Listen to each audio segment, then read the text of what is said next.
Kau yang selalu mengangkat kami Tuhan. Kau tidak akan membiarkan kami jatuh Tuhan.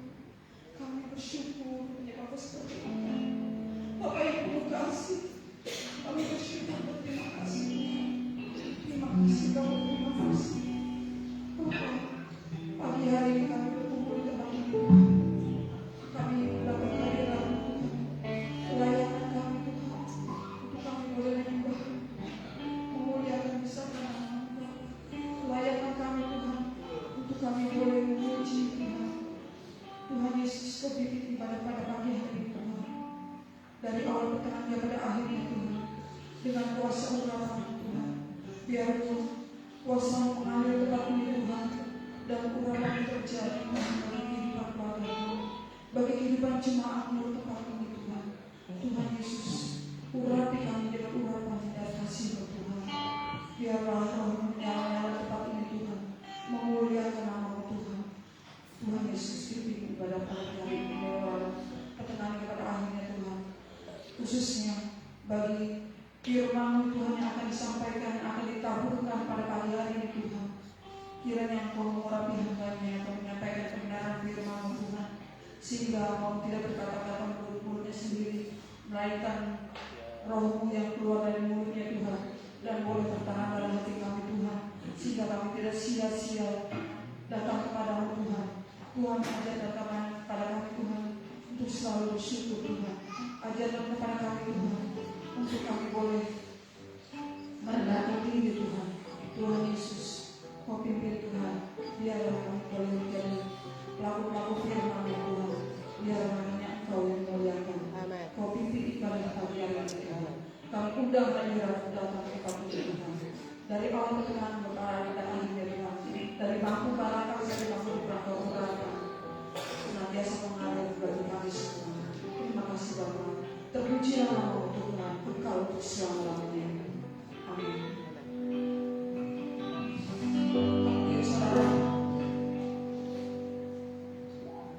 Kita bersyukur berterima kasih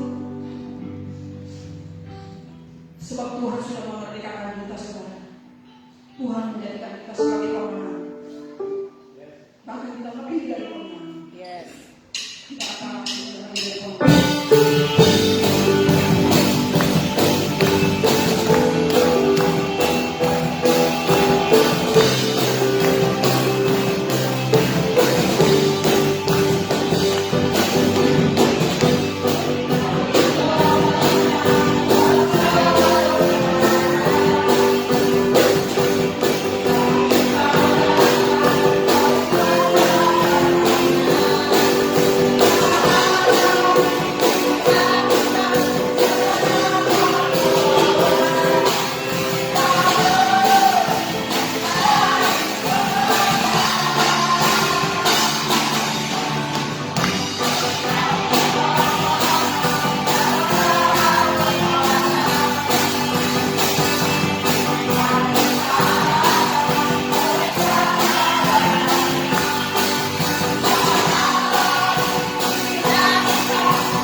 Bakit suka naman Yesus?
anugerah Tuhan. Itu semua adalah kesempatan yang masih Tuhan beri untuk kami membenahi hidup, untuk kami menjalani kehidupan dan memuliakan Tuhan. Menjadi sebuah kesempatan untuk kami bisa menyenangkan hati Tuhan. Pagi ini di ruangan ini kami berkumpul mempersembahkan pujian pengagungan kami. Dan kami berkumpul di tempat ini juga kami mau membuka hati terima kebenaran firman-Mu. Telinga yang mendengar, mata yang melihat. Tuhan bicara buat kami dan biarlah pewahyuan dari surga turun di tempat ini. Hamba-Mu berdoa dalam nama Yesus, turunkan urapan surah pengkhotbah bagi hamba-Mu. Dan buat setiap kami yang menerima kebenaran ini, mampukan kami bukan hanya menjadi pendengar yang baik, tapi jadikan kami pelaku yang taat dari setiap firman yang kami terima. Berkaryalah beracara Roh Kudus dari awal sampai selesai. Benih firman ini boleh jatuh di tanah hati yang baik, sehingga bertumbuh kehidupan kami dan menghasilkan buah. Bapa di surga dimuliakan. Ajar kami lewat firman-Mu, tegur kami lewat firman-Mu, arahkan kami lewat firman-Mu, supaya firman-Mu itu pelita bagi kaki kami dan terang bagi jalan kami. Dalam nama Yesus. Amin. Amin. Puji Tuhan. Silakan duduk Bapak Ibu. Shalom. Haleluya. Tuhan Yesus baik buat setiap kita. Amin. Ya, pagi hari ini Bapak Ibu yang dikasih Tuhan, saya memberi tema judul firman Tuhan adalah generasi penuntas. Generasi penuntas. Apa yang perlu dituntaskan dalam kehidupan kita? Bukan hal-hal yang lahiriah yang perlu dituntaskan, tetapi bagaimana manusia batinnya kita itu dibentuk untuk menjadi serupa segambar seperti Kristus. Itu yang dimaksud dengan menjadi generasi penuntas. Menjadi generasi penuntas artinya perjalanan hidup iman kita bukan hanya untuk 5 tahun ke depan, 10 tahun ke depan jika Tuhan masih memperpanjang umur kita. Menjadi generasi penuntas artinya bukan hanya menjadi orang Kristen yang menyandang predikat keagamaan sebagai orang Kristen. Menjadi generasi penuntas bukan hanya sekedar bagaimana saya bisa menjalankan ritual-ritual keagamaan sebagai orang yang beragama yang baik. Tetapi menjadi generasi penuntas artinya bagaimana kita sampai di ujung kehidupan kita, iman kita tetap bertahan sampai selesai. Amin. Banyak orang bisa selesai dan semua akan selesai dengan hidupnya. Bukan hanya bisa, semua orang akan selesai dengan kehidupan di dunia ini. Semua akan selesai. Tua, muda, kaya, miskin, semua akan selesai.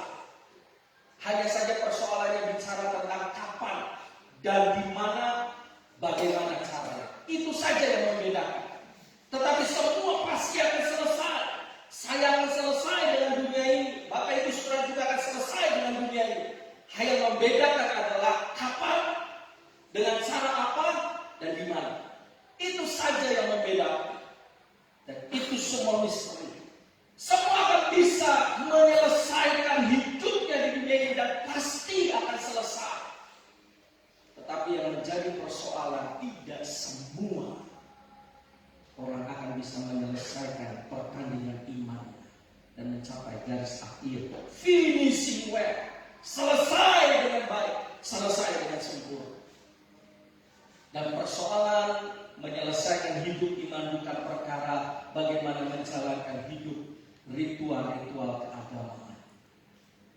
Nah, hari ini kita belajar bersama tentang bagaimana menjadi generasi penuntas. Klik.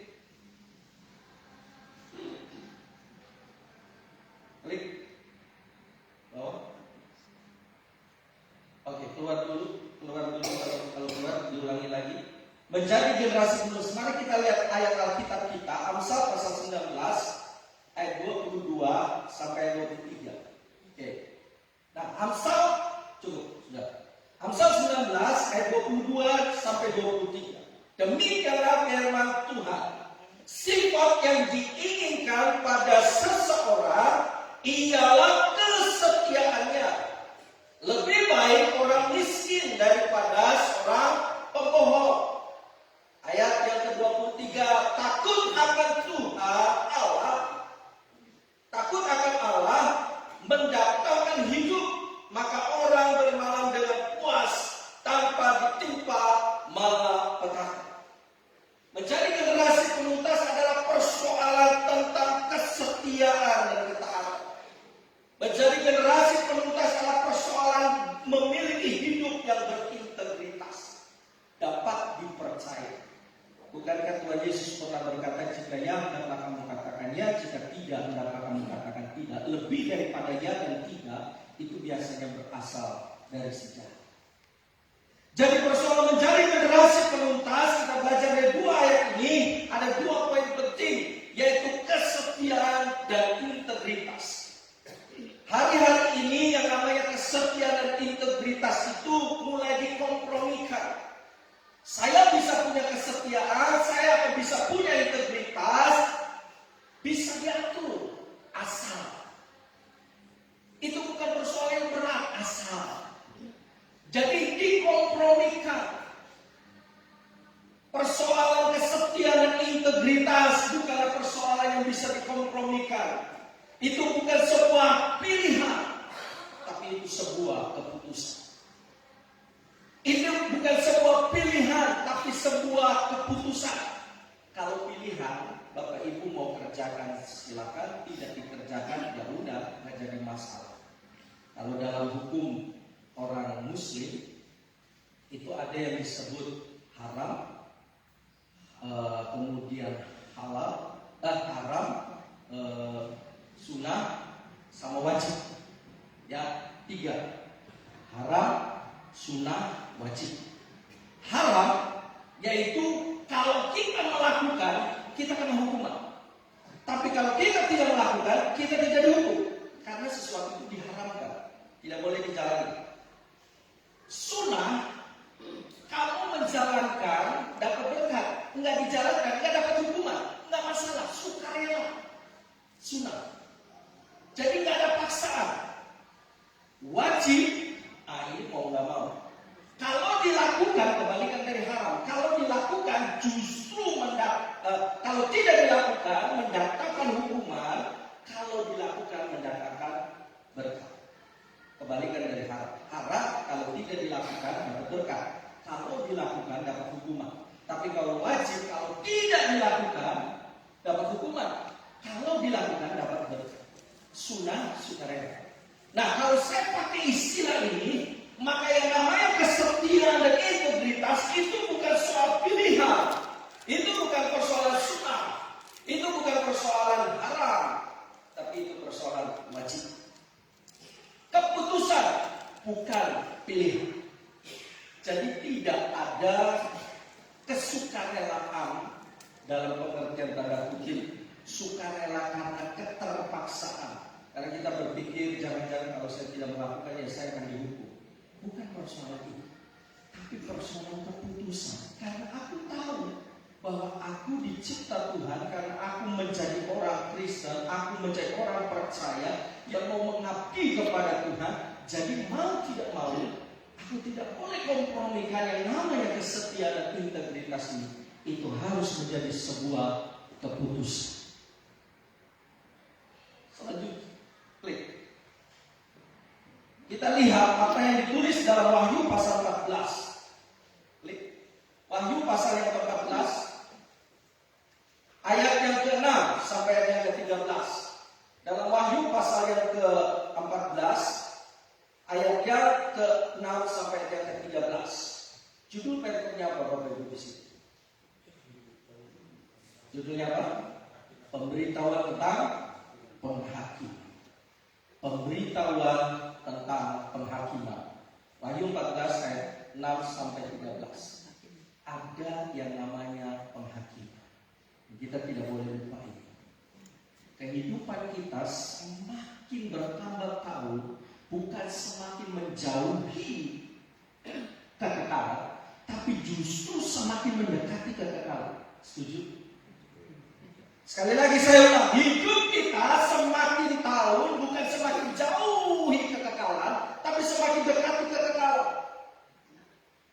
Sebenarnya kalau setiap kali merayakan ulang tahun, itu kan nyanyinya apa? Panjang umur. Panjang umurnya.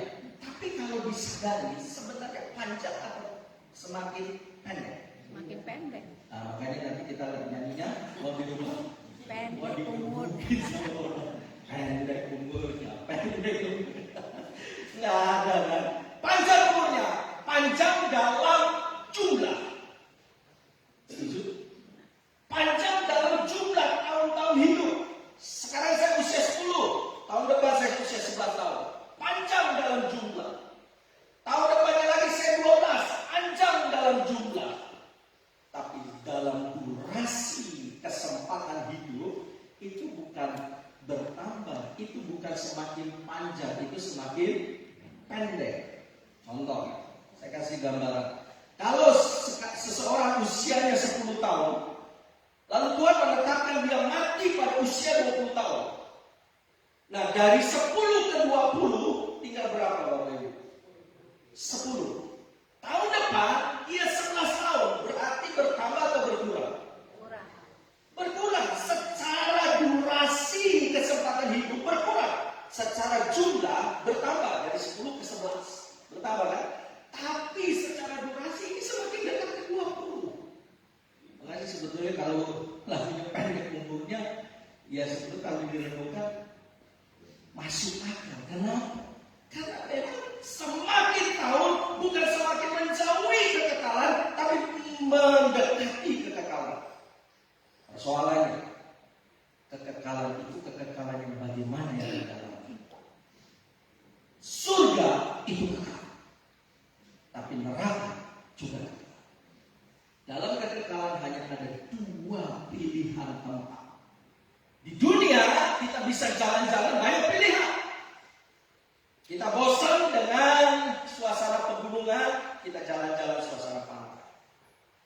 Kita bosan dengan suasana pantai, suasana pegunungan, ya di dalam negeri terus kita keluar negeri. Banyak pilihan. Tapi ketika masuk di kekekalan, nggak ada yang seperti itu. Pilihannya cuma 2. Surga atau neraka. Nah, semakin tahun kita semakin mendekati kekekalan ini.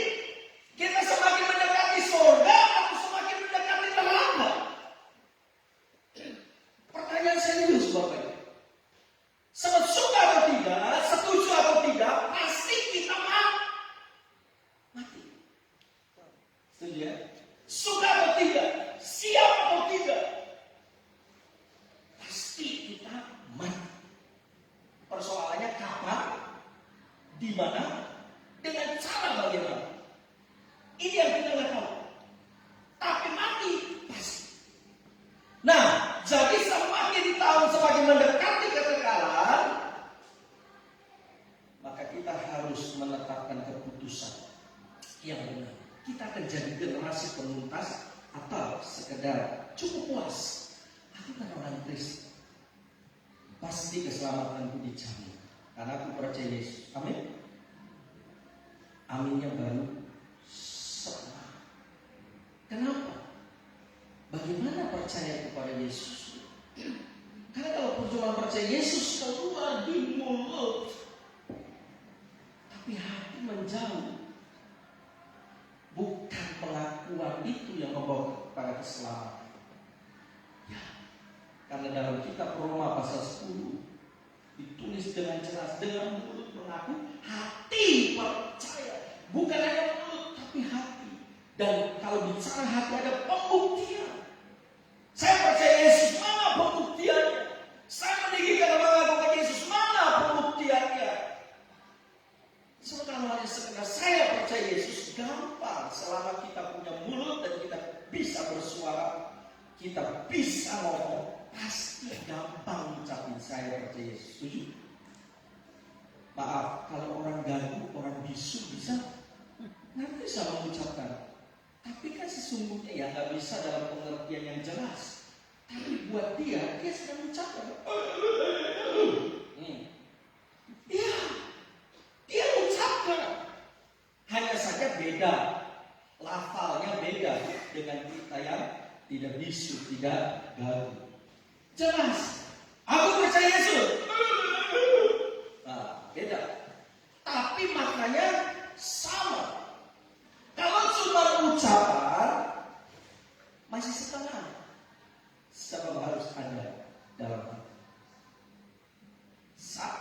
kita menjalani hari-hari hidup kita, ingat, kita semakin dekat pada kekekalan. Dan ketika kita sampai di kekekalan, ada satu peristiwa penting yang terjadi, yaitu penghakiman.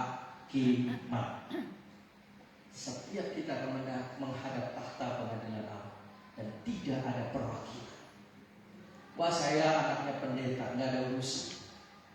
Mau anak pendeta, anak ketua sinode, nggak ada urusan. Anak majelis, apalah, anak pendeta, enggak, ketua sinode aja enggak ada urusan. Sorga, sekali lagi saya sampaikan, sorga bukan buat orang beragama.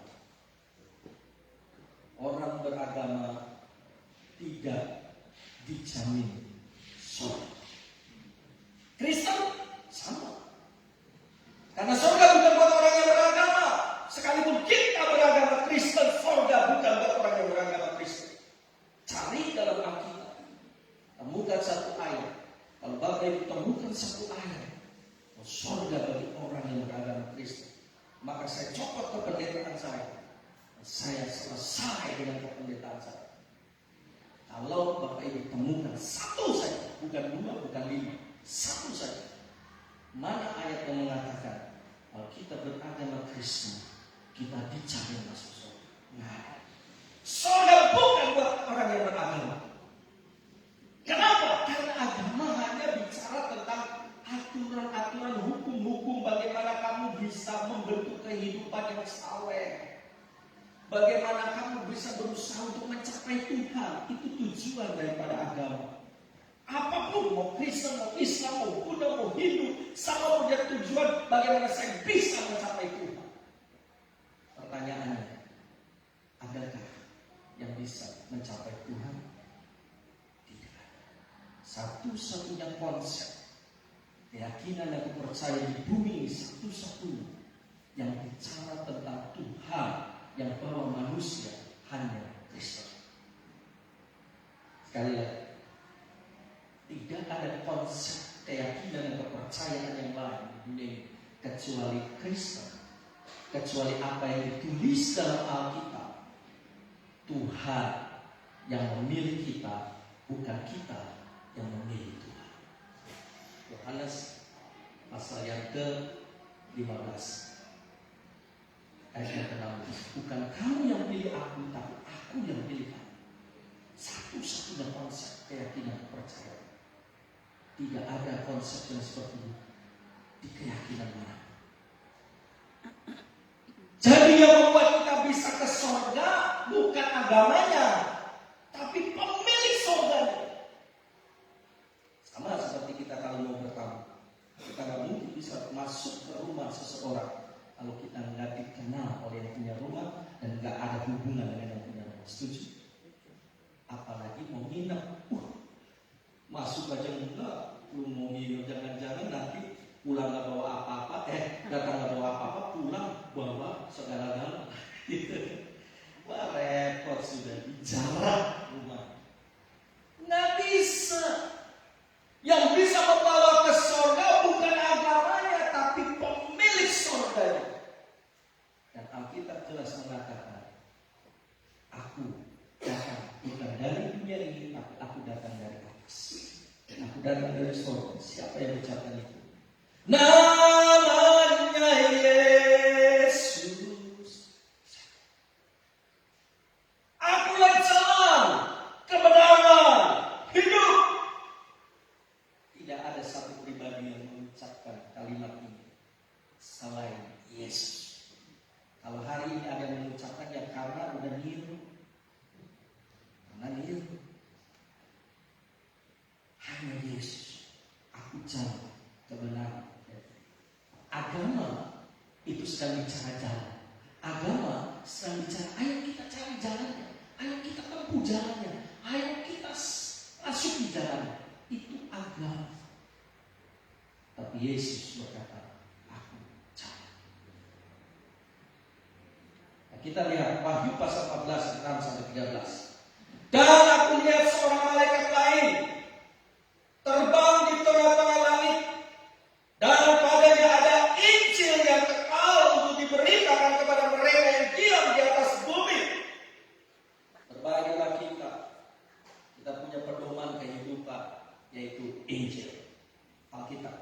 Amin. Kita harus bangga.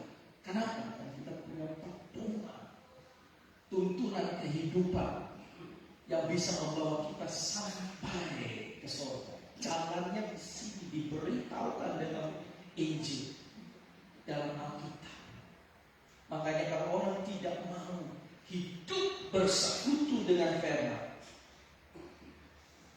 yang gak heran dia gak akan tahu apa yang Tuhan inginkan dalam hidup. Blank. Apa sih maunya Tuhan? Blank.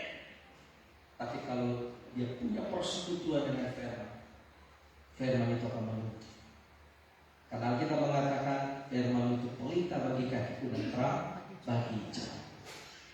Malaikat itu membawa Injil yang kekal untuk diberitakan kepada mereka yang diam di atas bumi, bukan buat orang Kristen saja Injil ini, tapi bagi semua manusia. Tapi persoalannya manusia itu keras kepala. Jangankan yang di luar, maaf, yang di dalam gereja pun ada yang bisa melihat Injil. Nggak percaya? Coba lihat saja, survei membuktikan banyak orang Kristen yang sudah dari kecil sekolah minggu, tapi bagaimana sudah dewasa dia berpaling dari Injil. Dia tinggalkan Injil, dia tidak lagi aku Yesus. Apakah ini sesuatu yang berita hoax? Bukan. Ini bukan berita hoax. Ini realita, ini kenyataan. Jangankan jemaat, maaf, pendeta pun bisa murtad. Bisa. Aduh. Kenapa? Karena tidak sungguh-sungguh dengan Injil. Padahal kita baru mengatakan sebelum datang penghakiman itu, Tuhan mau fair. Tuhan mau kasih tahu dulu supaya tidak ada satu mulut manusia yang mengatakan, kenapa aku dihakimi? Aku belum pernah tahu tentang ini. Enggak fair. Tapi yang maksudnya Bapak Ibu, kan kalau seseorang dihakimi dalam ketidaktahuan, itu enggak fair. Jahat. Saya kan enggak tahu. Kenapa saya dihukum untuk ketidaktahuan saya? Tuhan itu fair. Sebelum penghakiman dimulai, Injilnya diberitakan. Injilnya akan diketahui oleh semua makhluk. Dan tidak ada lagi alasan satu makhluk, satu manusia pun yang berkata, aku nggak tahu. Kalau aku tahu, aku juga bertobat. No, nggak ada alasan. Malaikat ini membawa Injil yang kekal untuk diberitakan kepada mereka yang di atas bumi. Ayat 7. Dan dia berseru dengan suara nyaring, takutlah akan Allah dan muliakanlah Dia, karena telah tiba saat penghakimannya dan sembahlah Dia. Tuhan bilang, takutlah akan Tuhan. Malaikatnya diutus, takutlah akan Tuhan, muliakan Dia. Sebelum penghakiman dijalankan, Tuhan fair. Tuhan kasih kesempatan dulu. Bersyukur Allah yang kita sembah, bukan Allah yang kejam, yang menghukum orang yang tidak tahu apa-apa. Walau Bapak Ibu, penghakiman Tuhan tidak dijalankan kepada orang yang tidak mengetahui kebenaran. Penghakiman Tuhan akan dijalankan ketika semua orang sudah tahu tentang kebenaran. Konsepnya mana? Ini Tuhan fair, sehingga tidak ada alasan yang keluar dari mulut manusia. Kenapa aku divonis salah? Aku nggak tahu kalau ini salah. Tuhan engkau nggak fair. No, Tuhan fair. Makanya Tuhan kasih kesempatan. Kasih kesempatan. Sekarang Tuhan kasih kesempatan juga buat kita. Kita lanjut ayat yang ke-8. Dan seorang malaikat lain, malaikat kedua, menyusul dia dan berkata, sudah rubuh Babel, kota besar itu, yang telah memabukkan segala bangsa dengan anggur hawa nafsu cabul. Dan Tuhan juga fair dalam hal ini. Apa yang akan digoncangkan dari kehidupan orang-orang beriman bukan persoalan keuangannya, bukan persoalan jabatannya, tapi soal sikap penyembahannya. Itu akan diperhadapkan ke dalam ujian. Dalam Alkitab ada peristiwa Sadrak, Mesak, Abednego, bagaimana mereka diperhadapkan ke dalam sebuah pilihan waktu itu. Dan taruhannya bukan harta, taruhannya bukan jabatan, taruhannya nyawa. Kalau kita bicara tentang perbandingan harta dan nyawa, saya tanya sama Bapak Ibu, kira-kira kalau suruh milih harta atau milih mempertaruhkan nyawa? Halo? Dua-duanya berat, karena kita pengen kekal semua. Janganlah kalau bisa, jangan. Harta pengen, nyawa pengen.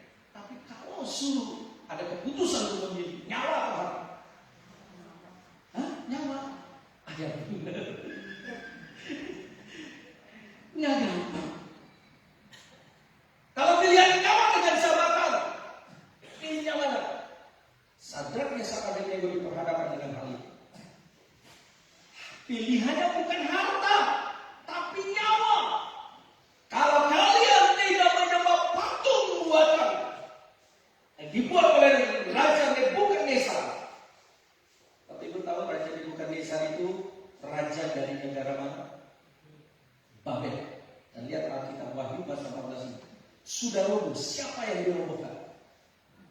Babylon, Babel. Dan pada saat mendekati penghakiman, yang akan diperhadapkan ke dalam pengujian adalah tentang sikap penyembahan kita. Apa yang ada di hati kita tentang Tuhan. Itu akan digodok, itu akan diuji. Sadrak, Mesak, Abednego berhadapan dengan Raja Babel Nebukadnezar. Kalau kalian tidak sembah patung ini, maka resikonya dapur api siap menampung kalian. Dalam peristirahatan kalian terakhir di bumi ini, masuk dalam dapur perapian, dibakar hidup-hidup. Nanti Bapak Ibu baca kitab Daniel. Apakah mereka mereka takut? Oh, itu ada marah raja, udahlah jangan galak-galak banget. Bisa diatur, bisa tenang aja. Tenang. Itu bisa diatur, bisa dikompromikan. Begitu?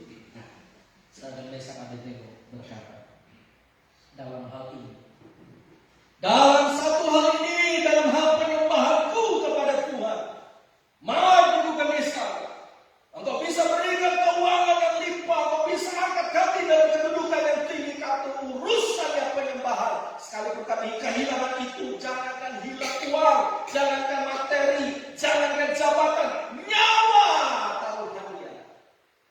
Kami tidak akan berpaling dari Tuhan yang sudah buat sesuatu yang terbaik bagi kami. Dan yang paling hebat kalimat Sadrak, Mesak, Abednego, dia bilang begini, dengar ya Raja, Tuhan yang kami sembah, dia bisa melepaskan kami dari perapian. Tapi, ini hebatnya orang yang punya keteguhan dalam kesetiaan dan integritas. Imannya bukan ecek-ecek, imannya bukan KW-KW, tapi imannya benar murni. Karena mereka berkata, tapi Raja Nebukadnezar dengar, kalau Allah yang kami sembah tidak mau dan tidak sanggup, kalau Allah yang kami sembah tidak mau melepaskan kami dari dapur perapian, bukan tidak sanggup ya, tidak mau. Karena kalau masalah sanggup, dia sanggup, masa dia tidak sanggup. Tapi kalau Tuhan tidak mau, artinya Tuhan tetap izinkan, Tuhan tetap kami harus masuk dapur perapian itu. Maka dengan Raja, kami tidak akan sujud menyembah patung itu. Dengan kata lain, kami siap mati. Kami siap mati. Sekalipun dagingku dan hatiku habis lenyap, tapi kalau urusan dengan Tuhan, kurelakan suka-sukanya.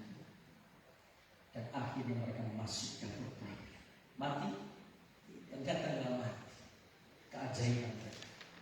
Daniel juga sama, diperhadapkan dalam ujian keimanan. Karena Daniel punya kebiasaan berdoa 3 kali dalam sehari. Kalau kita 3 minggu 1 kali. Kalau Daniel sehari 3 kali. Yang orang Kristen 3 minggu 1 kali. Masih bersyukur. Yang repot 3 tahun sekali. Ya. Daniel sehari 3 kali. Punya waktu doa dengan Tuhan. Tapi ada aturan. Kalau kamu menyampaikan permohonan kepada yang lain kecuali kepada raja, maka hukumannya gua singa. Tadi dahulu rakyat, sekarang gua singa. Kalau Sadrak Mesak Abednego enak, ada temennya. Daniel nggak ada teman, masuk gua singanya sendirian. Jadi nggak bisa curhat, nggak bisa saling menguatkan, nggak bisa. Kenapa? Karena dia sendirian. Sadrak Mesak Abednego bertiga, Daniel sendirian. Tapi Daniel takut. Anjing menggonggong, kafilah berlari. Aturan yang dibuat oleh raja tidak lebih penting daripada aturan yang ditetapkan oleh Tuhan. Seperti Petrus berkata, mana yang harus aku pilih? Taat kepada Tuhan atau taat kepada manusia? Dan kalau kami harus memilih, di pengadilan agama waktu itu Petrus dan Yohanes berkata, Kisah Rasul, dia berkata begini, kami atau kita harus lebih taat kepada Allah daripada kepada manusia. Daniel tidak, airnya masih puas, dimakan, keajaiban terjadi. Jadi Bapak Ibu, ujian iman dan persoalannya diperhadapkan dengan Babylon. Apa maksud tantangan iman hari-hari ini bagi orang percaya? Kita akan diuji dengan siapa yang menjadi andalan kita. Siapa yang menjadi andalan kita? Babilonia waktu itu kerajaan yang besar, kerajaan yang hebat, bisa menguasai banyak kerajaan lain.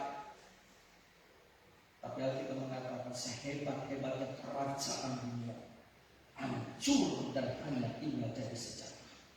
Babilonia sekarang hanya sekedar jadi sejarah. Kenapa? Orang-orang yang mengandalkan apapun yang ada di muka bumi ini selain Tuhan akan jadi sejarah, akan dikenal dengan sejarah yang negatif. Oh, itu ya kasusnya, nggak nyangka, gitu ya. Oh, jadi sejarah Bapak Ibu.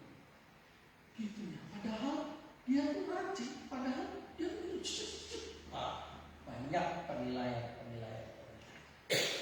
Ayat yang ke-9, dan seorang malaikat lain, malaikat ketiga menyusul mereka dan berkata dengan suara nyaring, jika seorang menyembah binatang dan patungnya itu dan menerima tanda pada dahinya atau pada tangannya. Persoalan yang kedua, selain dengan hal-hal duniawi, ini yang lebih mengerikan, menyembah kepada iblis, patung dan binatang. Kuasa dari setan, bukan lagi Tuhan. Makanya Bapak Ibu, setiap orang yang sedang menuju kepada kekekalan, memang semua akan pulang ke rumah Bapa. Setuju? Amin. Ya, semua akan pulang ke rumah Bapa. Tapi ingat, Bapa yang mana? Bapa di surga atau Bapa pendusta? Karena Yohanes 8 ayat 44 juga mengatakan iblis juga jadi Bapa. Jadi kalau ada yang mengatakan dia telah pulang ke rumah Bapa, nah Bapa yang mana nih? Bapa surga atau Bapa pendusta? Lihat rekam jejaknya, kan begitu kata yang sedang gambar. Lihat rekam jejak hidupnya. Dari buahnya kamu akan mengenal mereka. Betul, semua akan pulang ke rumah Bapa. Tapi lihat rekam jejak hidupnya. Bapa surgawi atau Bapa pendusta? Orang yang menyembah tanda binatang itu, apa yang terjadi dengan akhir hidupnya? Ayat 10. Maka ia akan minum dari anggur murka Allah, karena murka Tuhan, yang disediakan tanpa campuran dalam cahaya murkanya, dan yang akan disiksa dengan api dan belerang. Nah, saya perlu sampaikan di sini, yang namanya surga, yang namanya neraka, itu nyata. Amin. Titik. Jangan kita baru percaya kalau ada yang punya kesaksian tentang surga dan neraka. Alkitab sudah bilang. Jadi kalau Alkitab sudah bilang, pegang itu. Mau ada orang yang punya kesaksian tentang surga dan neraka atau tidak, tidak ada urusan. Alkitab sudah bilang, surga ada, neraka ada. Kenapa? Karena ada orang-orang Kristen yang masih ragu tentang surga dan neraka. Sampai ada orang yang punya kesaksian tentang surga dan neraka. Maaf, iman yang seperti ini bukan iman yang Tuhan harap. Alkitab sudah bilang, surga itu ada, surga itu nyata, neraka itu ada, neraka itu nyata. Kayak gimana? Entah tanggal mainnya. Bukan saya meragukan kesaksian. Tapi kadang-kadang kesaksian itu sifatnya subjektif. Masing-masing orang punya penafsiran. Dan kita nggak pernah tahu kan, menguji kesaksian benar atau salah. Silakan. Tapi yang saya mau sampaikan dari teman-teman, kalau Alkitab sudah nyatakan, jangan tunggu konfirmasi. Jangan tunggu pertemuan lagi, baru yakin. Saya belum terima 100%, Alkitab bilang begini. Tunggu sampai ada kesaksian orang, sampai ada kesaksian hamba Tuhan, baru saya percaya. Kacau. Jangan tunggu. Karena jangan sampai tidak semua kesaksian itu bisa dipertanggungjawabkan. Karena banyak kesaksian yang kalau saya perhatikan lebay. Dan kesaksiannya itu memang menggambarkan surga dan nerakanya. Persamaannya apa? Mereka hanya persamaan di kalimat begini: surga itu indah, surga itu tempat yang tenang, surga itu tempat yang membahagiakan. Kesamaannya cuma di situ. Tapi uraiannya beda. Yang satu melihat gerbang gede, gerbang kecil. Yang satu melihat ada jalan seperti rumput, seperti air. Tapi yang jelas, surga itu pasti indah. Lebih dari muka bumi. Amin. Ya. Neraka. Udah, kalau bicara neraka udah. Neraka itu tempat yang mengerikan. Intik. Mengerikannya kayak gimana? Masa mau dibuktikan dulu? Mau masuk dulu ke sana? Jangan sampai masuk dulu baru percaya. Kacau kalau sudah masuk tak bisa keluar. Betul? Sebagai Yesus ini berkata kepada orang yang miskin itu, dia sampaikan melalui sebuah pernyataan tentang Lazarus yang miskin dengan orang kaya itu. Orang kaya itu berseru-seru, tolong kasih air. Dan Tuhan Yesus bilang, tidak ada satu orang pun yang bisa datang menemui kamu di situ. Dan tidak ada satu orang pun yang dari situ bisa naik. Jadi terkunci ketika sudah nyemplungnya udah terkunci. Pak, nggak ada uji coba dulu. Latihan dulu ya, coba masuk dulu. Nah, enak nggak? Enak ya? Uji coba. Nggak ada masuk uji coba. Kalau udah nyemplung udah terkunci. Nggak percaya? Baca ayat ke-11. Maka asap api yang menyiksa mereka itu naik ke atas sampai bukan saya yang bilang, sampai selama-lamanya. Jangan tunggu sampai ada kesaksian. Alkitab sudah bilang, neraka itu nyata, surga itu nyata. Ada orang bersaksi atau tidak, Alkitab sudah bilang. Bukan Alkitab pedoman kita. Makanya jangan jadi orang Kristen yang hanya menaruh keyakinan percaya kita kepada kesaksian mereka. Alami sendiri. Karena Tuhan kita pengen kita mengalami. Saya sedang mengulang sebuah buku yang saya baca, Experience God, mengalami Tuhan. Jangan cuma tahu, jangan cuma dengar. Tuhan baik. Baik, apa yang baik? Alami. Tuhan bukan sebuah konsep, tapi Tuhan satu pribadi yang harus punya relasi. Kalau konsep nggak punya relasi, kalau pribadi punya relasi, bisa punya hubungan. Konsep ini pengetahuan. Jadi ketika orang menyembah binatang itu, penyembahannya tidak benar, kesetiaannya tidak teruji, integritasnya tidak teruji, dia masuk dalam api yang kekal itu, disiksa siang malam, disiksa selama-lamanya, dan siang malam mereka tahan ilmunya disiksa. Nggak ada istirahat. Uji coba, waktunya istirahat, makan dulu, nggak ada. Nggak ada. Kasihan kamu sudah kepanasan dari pagi. Dah makan siang dulu, saya naik gitu kan. Tuhan malah kasih. Nggak ada urusan lagi. Karena kesempatannya sudah diberikan. Lihat ayat di atas tadi. Kesempatannya Tuhan fair. Sebelum penghakimannya dimulai, Tuhan fair. Tuhan siapkan dulu. Tuhan berikan kesempatan dulu. Dan kalau kesempatannya tidak dipergunakan dengan baik, finish. Selesai. Kamu mau nangis, kamu mau jerit-jerit, nothing. Tidak ada apa-apa. Tidak peduli lagi Tuhan. Dan Tuhan tertutup talinya. Matanya tertutup. Dia tidak mau melihat. Dia tidak mau mendengar. Finish. Selesai. Terpisah. Dan untuk waktu berapa lama? Selama. Ayat 12. Yang penting di sini ialah ketekunan. Jadi yang penting sekarang apa? Ketekunan. Apa persamaan lain dari setia? Teguh. Harus punya. Kenapa demikian? Klik selanjutnya. Kesetiaan dan ketekunan kita, ketaatan kita, itu bisa dipengaruhi satu, oleh suasana hati. Klik. Kesetiaan ketekunan kita dipengaruhi yang pertama oleh suasana hati.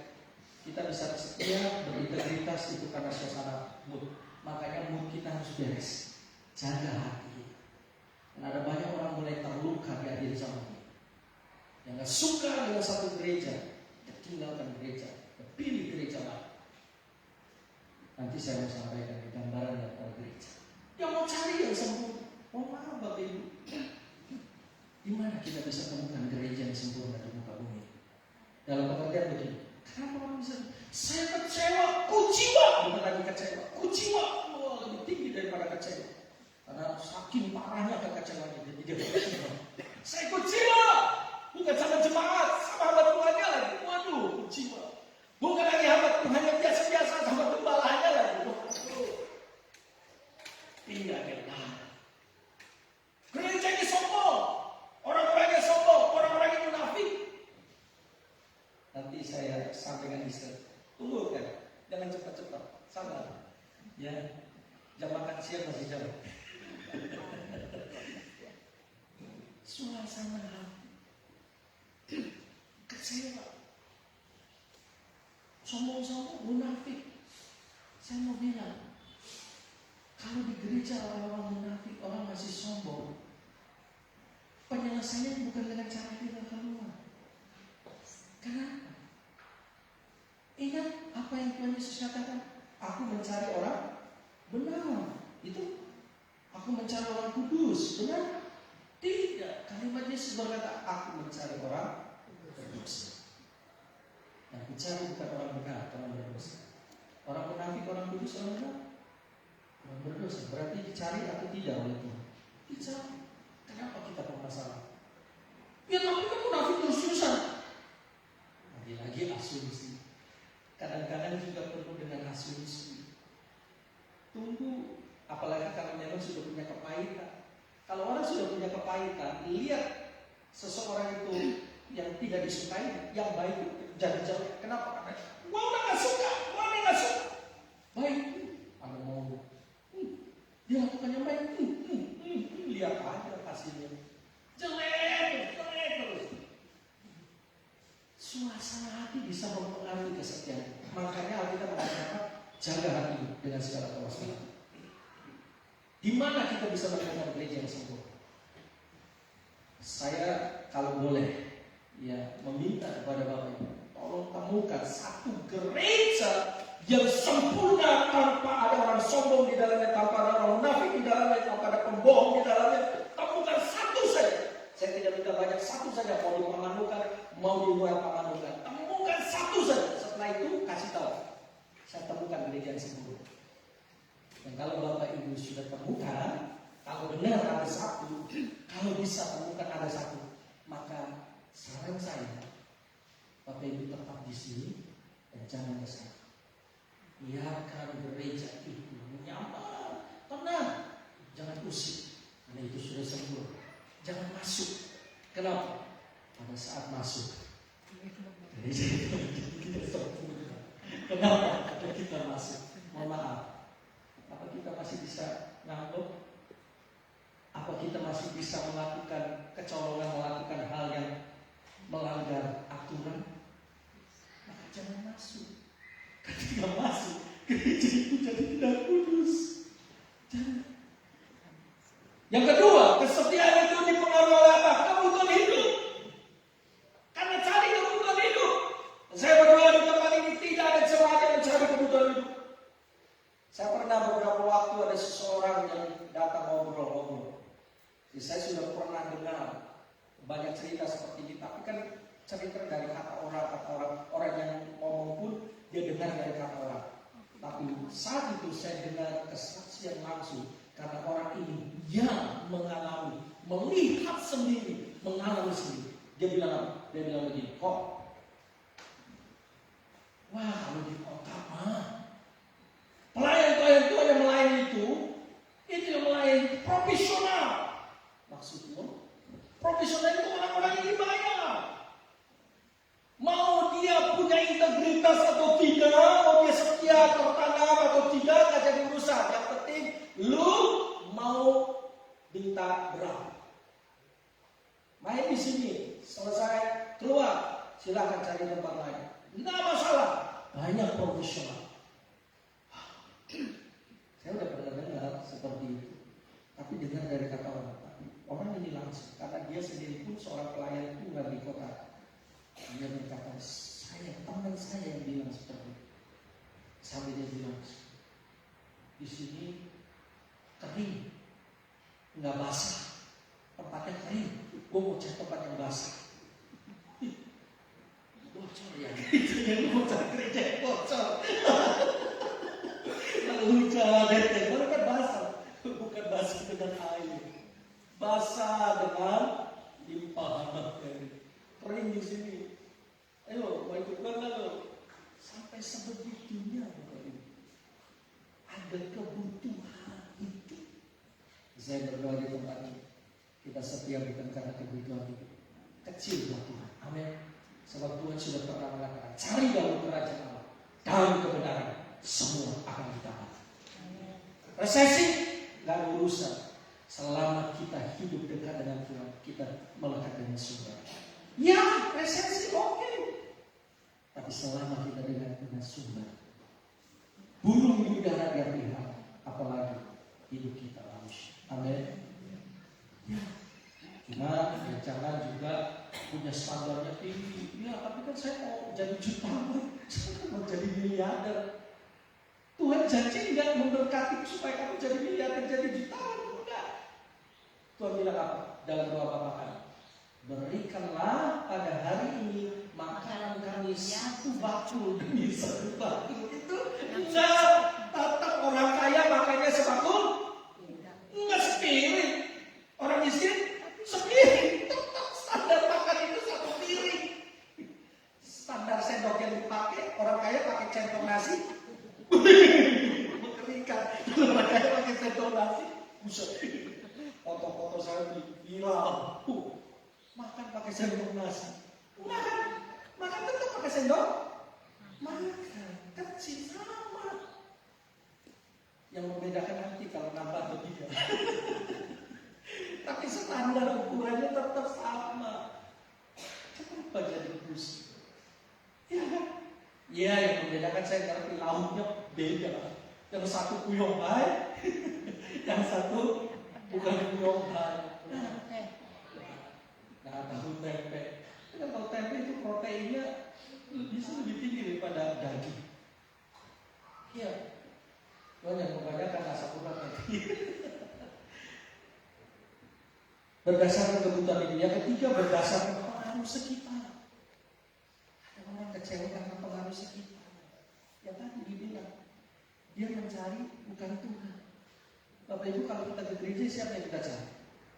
Tuhan kan? Tapi kenapa kita kecewa? dengan alasan pendetanya, orang-orang di gereja sombong. Lu ke gereja tujuannya apa? Cari siapa? Cari Tuhan. Kenapa kau urus manusia? Pesan kita dengan Tuhan. Amin. Tuhan punya rencana, Tuhan punya proses bagi yang lain. Itu urusan Tuhan. Tapi kan itu udah bertahun-tahun di dalam Kristen itu urusan Tuhan. Karena di gereja kalau ada orang jahat itu nggak masalah. Kenapa? Karena Tuhan Yesus bilang, aku cari bukan orang benar tapi orang berdosa. Nah makanya klik slide selanjutnya. Sebelum saya sampaikan slide penutup, saya sampaikan analogi gereja. Gambaran gereja kita perlu menjadi satu. Gereja itu jangan kita punya gambaran seperti hotel. Kalau kita punya gambaran gereja seperti hotel, berarti gereja menjadi tempat untuk mencari kenyamanan, untuk istirahat atau tidur. Saya nggak sedang nyindir. Bukan tidurnya bukan fisik Bapak Ibu. Ya, pelet semua sekarang. Nah, saya pernah kalian. Jangan jadikan gereja seperti hotel, tempat untuk mencari kenyamanan. Hotel kan orang cari hotel untuk bekerja, untuk aktivitas. No. Tidur, untuk istirahat. Justru gereja jangan jadi tempat untuk kita tidak melakukan sesuatu karya-karya memuliakan kita. Tapi jadikan gereja seperti apa? Nah, yang kedua, gereja itu ibarat bengkel. Nah, Bapak Akai kasih lebihnya. Bengkel. Yang datang ke bengkel itu motor atau mobil yang baru, yang rusak. harus antri lagi. Atau mobil-mobil yang perlu, atau kendaraan-kendaraan yang perlu perbaikan. Jadi, kalau ada orang mengatakan, di gereja ini sombong-sombong, dia belum tahu gereja ini kayak bengkel. Jadi yang masuk, ya yang perlu perbaikan. Saya mau tanya di tempat ini Bapak Ibu, nggak usah angkat tangan. Siapa yang perlu perbaikan? Adakah dari bangku depan sampai bangku belakang tidak butuh perbaikan? Semua. Berarti gereja itu bengkel. Jangan lagi ada mengatakan bahwa gereja Hosana itu jemaatnya sombong-sombong. Bersyukur kalau ada orang sombong. Besi menajamkan besi, manusia menajamkan sesama. Amin. Nah, kalau kita mendapat cari gereja yang sempurna, nggak ada. Kalau ada, jangan masuk. Itu saja. Gereja itu seperti bengkel, tempat perbaikan. Tiga, gereja itu ibarat rumah sakit, bukan rumah sehat. Rumah sakit. Artinya apa? Tempat pemulihan. Yang harus datang ke rumah sakit itu orang sehat, orang sakit. Orang sakit, orang sehat bisa datang bisa untuk jenguk, untuk menjenguk, untuk membesuk, gitu kan? Rumah sakit untuk orang sakit. Gereja ibarat rumah sakit. Jadi tidak apa-apa kalau ada orang yang sakit, karena dia orang berdosa. Kenapa kita harus sakit?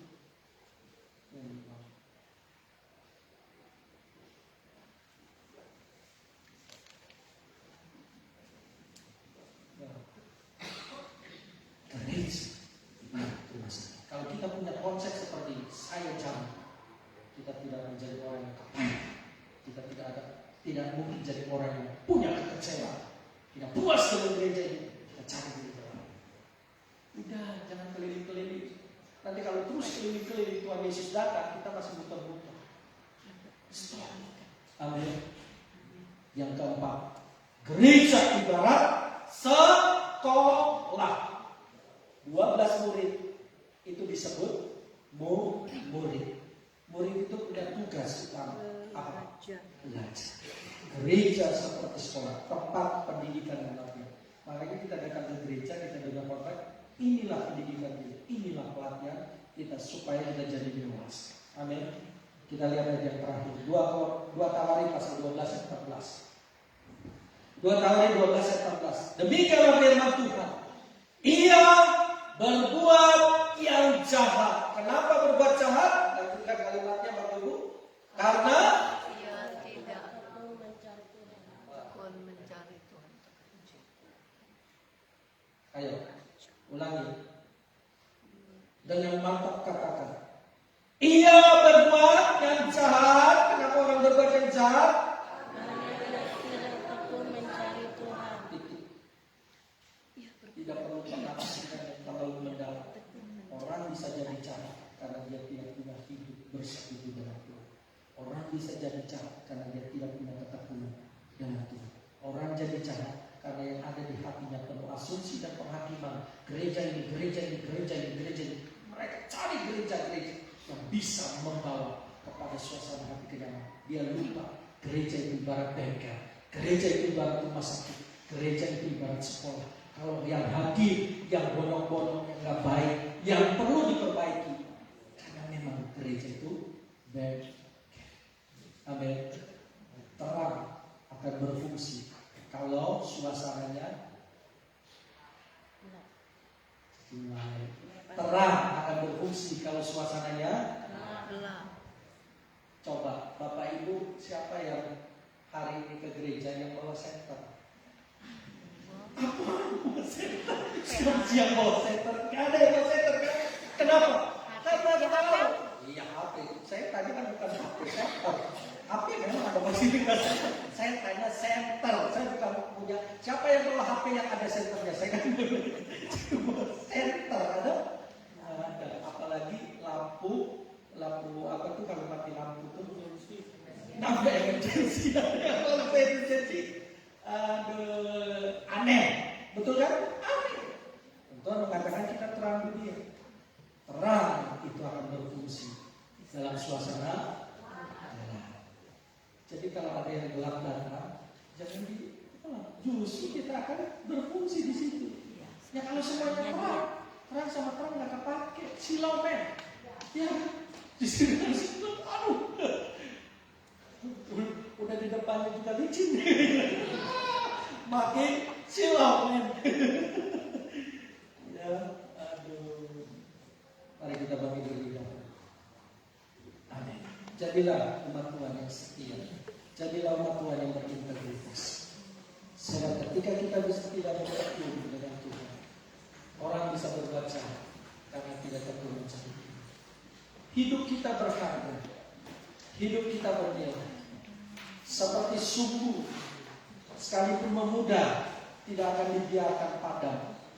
Hidup kita seperti buluh, seperti ranting, seperti carak, yang apabila patah tidak akan dibuang, tapi akan kembali sangkut dipulihkan. Hidup berharga bagi Tuhan.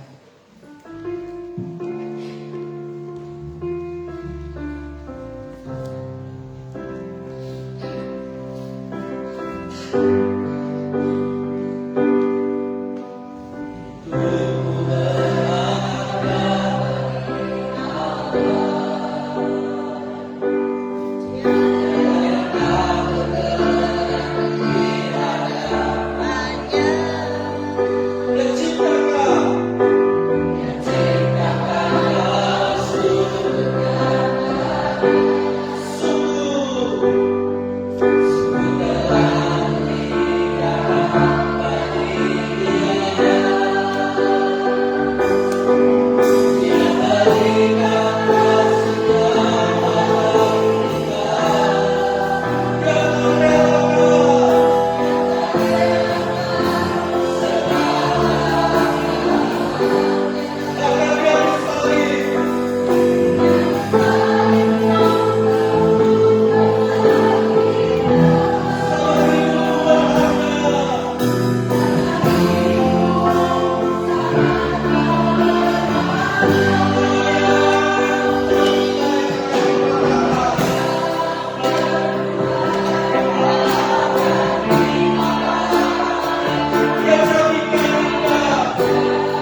dipersiapkan bagi kekekalan di kerajaan surga. Gereja yang dipersiapkan bagi kerajaan Allah, bukan bagi kerajaan kedalaman. Terima kasih atas kebenaran itu. Kudus mampukan kami jadi pelaku yang taat.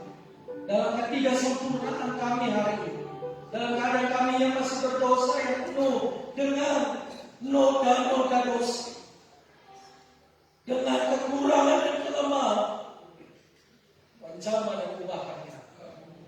Dalam nama Yesus, sampai kami menjadi serupa seperti Kristus. Dalam nama Yesus kami berdoa. Amin. Amin. Silakan ibu bapak ibu. Selamat kesehatan kalian bertugas.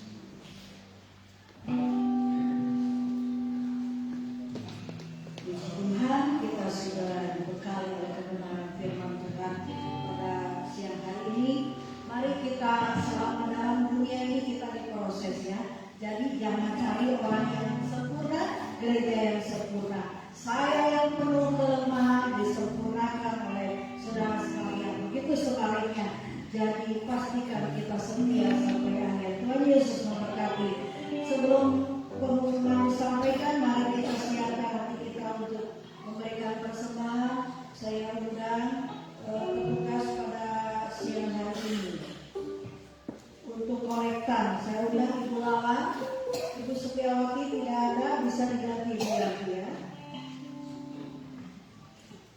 Mari kita berdoa terlebih dahulu. Bapa surgawi, kami bersyukur buat firman-Mu pada pagi hari ini yang mengingatkan kami sekalian Tuhan untuk tidak menyerah di dalam proses hidup ini, karena pada akhirnya Engkau yang menyempurnakan kami. Yang Engkau mau adalah kami semua setia sampai akhir, finishing well ya Tuhan, tidak terhilang, tidak murtad, tetapi kami ketika Engkau datang didapati melakukan kehendak Tuhan pada zamannya. Berkati hamba-Mu yang sudah melayani Tuhan, pakai terus jadi alat-Mu kebesaran kemuliaan nama-Mu. Berkati hamba-hamba-Mu yang melayani kolektan pagi hari ini, juga semua yang sudah melayani pada pagi hari ini dengan berkat yang sama yang dari tangan-Mu. Terima kasih Bapa, kami bersyukur kami dapat memberi berkat yang Tuhan berikan kepada kami. Kami kembalikan untuk kemuliaan nama-Mu. Dalam nama Yesus kami berdoa. Haleluya. Amin. Kita akan berdiam di hadapan Yesus.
Juga semua tim musik, terima kasih Tuhan berkati. WR Singer Kolektan Aser, Tuhan pakai dengan pengurapan yang baru. Pengumuman kita hari Senin, doa malam di tempat ini. Bapak Akai suka himbau terus dan kami himbau terus. Ayo berdoa ya, goncangkan kota Pemanukan untuk kemuliaan Tuhan. Dengan apa? Dengan doa saudara dan saya ya. Jadi kami undang hari Senin pukul 18 dilayani oleh Ibu Paulina ya. Kemudian ibadah sekolah minggu seperti biasa berbarengan dengan ibadah hari Minggu, ibadah raya. Dan wanita-wanitanya Allah. Kami baru saja dengan Paulina ya menghadiri Kongres Wanita seluruh Indonesia, dihadiri 1.225 orang. Wah, ada yang jauh di sana Papua. Mereka bayar harga saudara untuk sampai di Jakarta. PP Papua itu 3 juta, bolak-balik 6 juta. Tapi mereka begitu antusias karena apa? Tuhan pakai wanita-wanita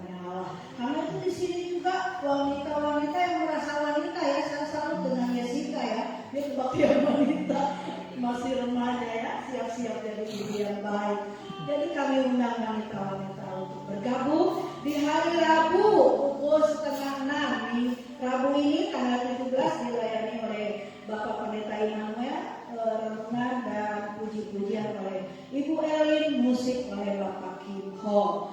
Dan esoknya, saudara ya, hari Kamis tanggal 16, kebaktian kenaikan Tuhan Yesus ke surga. Kita harus antusias ya, kita punya Tuhan yang bangkit, Tuhan yang hidup, dia turun, dia naik, dan dia akan jemput kita. Karena itu kita semangat untuk beribadah yang akan dilayani oleh Ibu Lita Saudari kembali melayani ya, dengan singer Ibu Lucy, Saudari Evika dan Lois. Kemudian disertai dengan perjamuan suci, perjamuan kudus ya, dilayani oleh Bapak Suharlin, Bapak Yohanes, dan Bapak Yusuf. Firman Tuhan oleh Bapak Pendeta Immanuel, pemusik Bapak Cacan, Bapak Kimbo, Bapak Rian, Bapak Daniel, dan Bapak Krisdianto. Pewarta, ini saudara lihat ya, mestinya Ibu Yanti, tapi karena minggu depan saya ada di luar kota, jadi pewartanya Ibu Yanti ya, untuk minggu yang akan datang. Dan untuk ibadah kenaikan kelas, kenaikan kelas, kenaikan Tuhan Yesus ke surga. Ibu mana ada, kalau itu benar saudara yang ngantuk ya, punya tahu ya. Malu saudara kata itu saya, tinggal. Kemudian untuk ibadah yang akan datang tanggal 21 Mei dilayani oleh Ibu Yanti, kemudian singer Ibu Maria dan Saudari Jessica. Firman Tuhan Bapak PDP Akai Hernanto, kita dukung dalam doa ya untuk hamba-hambanya yang melayani. Pemusik Bapak Kimho, Bapak Daniel, Bapak Rian, dan Bapak Krisdianto. Pewarta Ibu Yanti, kolektan Ibu Meli dan Ibu Ali. Aser Ibu Nuryatni dan Ibu Hanmeri, dan LCD oleh Saudara Yakobus Suherdin. Kemudian yang berulang tahun nih ya, pekan ini jangan lupa ya, yang berulang tahun katakan kepada sebelahnya, terima kasih ya. Gitu ya. Yang berulang tahun pekan ini tanggal 17 Ibu Akin, puji Tuhan ya, Ibu Akin sehat-sehat, dan juga Saudari Sally Margun. Kita angkat pujian panjang umurnya sehat-sehatnya. Waktu selanjutnya kepada Bapak Pendeta.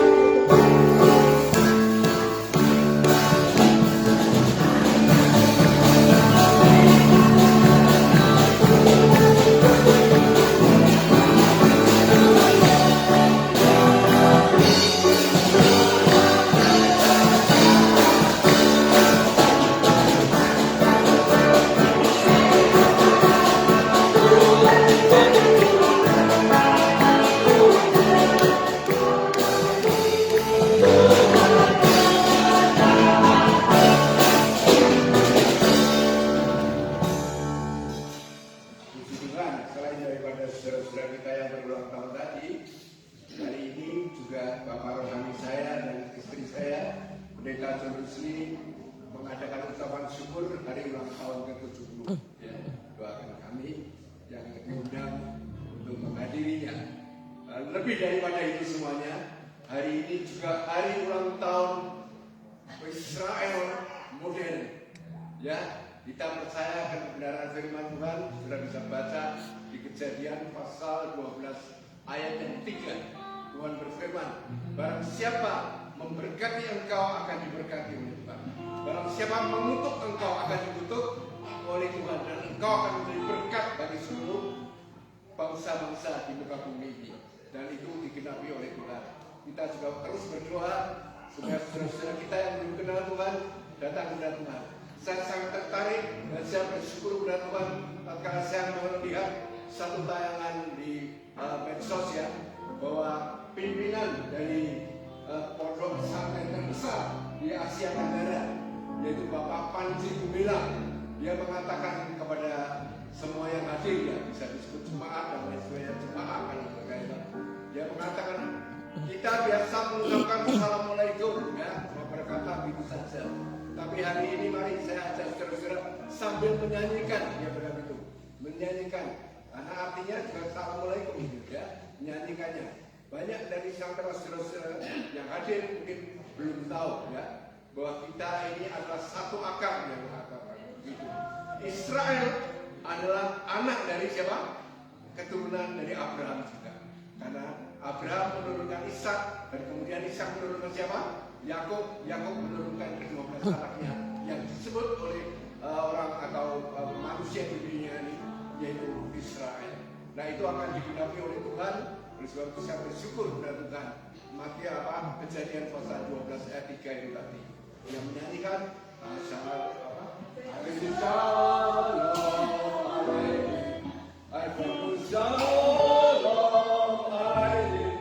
Sama artinya beritakanlah damai sejahtera kepada manusia. Mari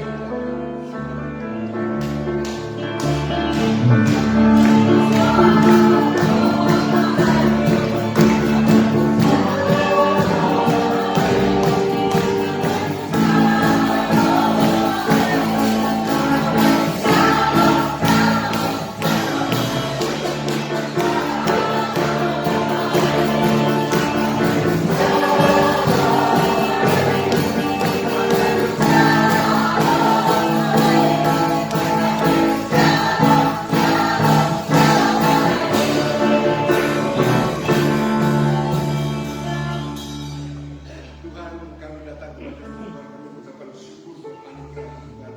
Firman yang telah disampaikan oleh hamba-Mu, yang terus menemukan menguatkan iman kami semuanya. Kami percaya kami ada keluarga Tuhan yang Kau bentuk, Kau tetapkan Tuhan, untuk saling mengasihi, saling tolong menolong, saling bantu membantu, saling mendoakan dan saling memberkati. Terima kasih Tuhan, terima kasih. Kami berdoa untuk saudara-saudara kami yang berulang tahun hari ini, atau pekan ini, baik si yakin ya Tuhan maupun Tuhan Yesus ini, Tuhan berkati mereka semuanya. Dan hamba-Mu sebagai anak rohani dengan istri hamba-Mu juga hari ini juga bersyukur dan mendoakan hamba-Mu Pendeta John Rusli yang berulang tahun ke-70. Tuhan berkati, Tuhan terus pakai hamba-Mu, kasih karena dan anugerah-Mu ada di atas hidupnya dan keluarganya dan seluruh jemaat yang dilayaninya. Terima kasih Tuhan. Selain daripada itu juga kami berdoa khusus untuk umat pilihan-Mu, Tuhan, umat Israel yang Tuhan, seperti apa yang Kau firmankan dalam Kejadian pasal 12 ayat 3. Kami memberkati umat Israel dalam nama Yesus. Terima kasih. Kami juga memberkati Indonesia dalam nama Yesus. Kami memberkati Kota Pamanukan dalam nama Yesus.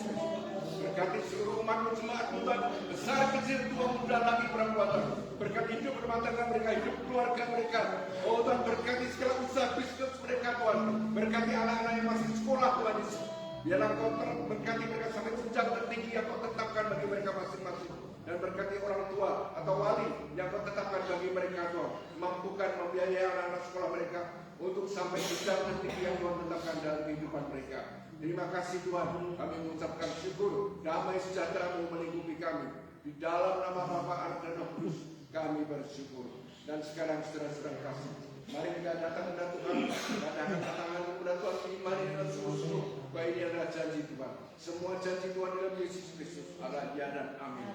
Sekarang saudara-saudaraku yang terkasih, Tuhan memberkati saudara-saudara dan memberikan kasih karunia-Nya. Tuhan menyinari saudara-saudara dengan sinar wajah-Nya dan memberikan perlindungan-Nya. Tuhan pun menghadapkan wajah-Nya kepada saudara-saudara semua dan memberikan damai sejahtera-Nya. Oleh sebab itu pulanglah ke rumahmu masing-masing dengan membawa damai sejahtera Allah Bapa, kasih kami dan anugerah dengan putra yang Tuhan Yesus Kristus. Persekutuan dan Roh Kudusnya mulai pagi hari ini sampai Yesus datang kedua kali, bahkan selama-lamanya. Dalam nama Yesus kami bersyukur. Amin.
mobil siapa?